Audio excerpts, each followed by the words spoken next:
KPCC പരിപാടിയിൽ പങ്കെടുത്തതിന് പിന്നാലെയുള്ള cyber ആക്രമണത്തിൽ H സലാം എംഎൽഎയെ ലക്ഷ്യമിട്ട് ജി സുധാകരൻ.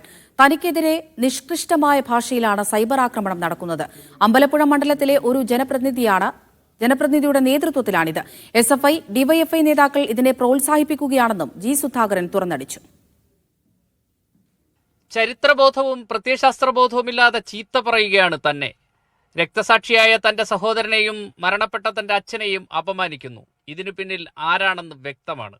വിശേഷിച്ച് അടുത്ത കാലത്താണ്. മുമ്പൊരിക്കലൊരു ഉദാഹരണമൊക്കെ ഉണ്ടെങ്കിൽ അങ്ങ് നിന്നു. ഇതിനെല്ലാം നേതൃത്വം കൊടുക്കുന്ന ആൾ ഈ പാർട്ടിയിൽ അവസാനം നിൽക്കാൻ സാധ്യതയില്ല. നിൽക്കാനൊക്കെ തന്നെ ഇതിനകത്ത് ഇതിങ്ങനെ ഇപ്പോൾ ആരും ഒന്നും ചോദിക്കാൻ പറയുകയും ചെയ്യത്തില്ല. ഇന്നാലാന്ന് എല്ലാവർക്കും അറിയാം. ഒരു സെറ്റുണ്ട്, അതൊക്കെ അറിയാമെങ്കിലും ഞാൻ പോലും അത് പിൻ പോയിന്റ് ചെയ്ത് പറയുന്നില്ലല്ലോ ആരും ഇന്നാലാണെന്ന്.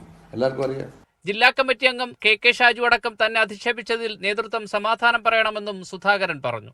എല്ലാം ചൂണ്ടിക്കാട്ടി ജില്ലാ നേതൃത്വത്തോട് കാര്യങ്ങൾ പറഞ്ഞിട്ടുണ്ട്. അവർക്ക് വേണമെങ്കിൽ നടപടിയെടുക്കട്ടെ.